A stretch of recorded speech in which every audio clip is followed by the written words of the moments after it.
El secretario del Estado Vaticano, cardenal Pietro Parolin, llegó a Mérida para presidir la ordenación episcopal de Monseñor Fermín Sosa Lugo, quien fue electo por el Papa Francisco como nuncio apostólico de Papúa Nueva Guinea. Es la segunda vez que llego hasta aquí.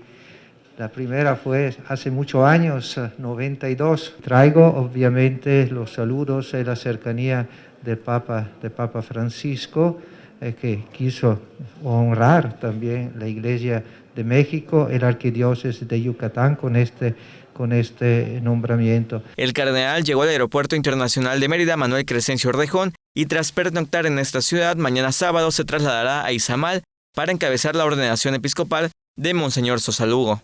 Es el único sacerdote yucateco y mexicano que tiene la representación del Estado Vaticano en otro país y fue designado por su santidad. La ordenación se efectuará en el santuario de Nuestra Señora de Izamal este sábado a las 9 de la mañana.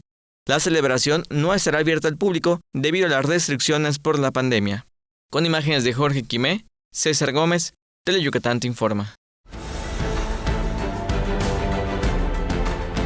Teleyucatán te informa, lunes a viernes, 8 de la noche.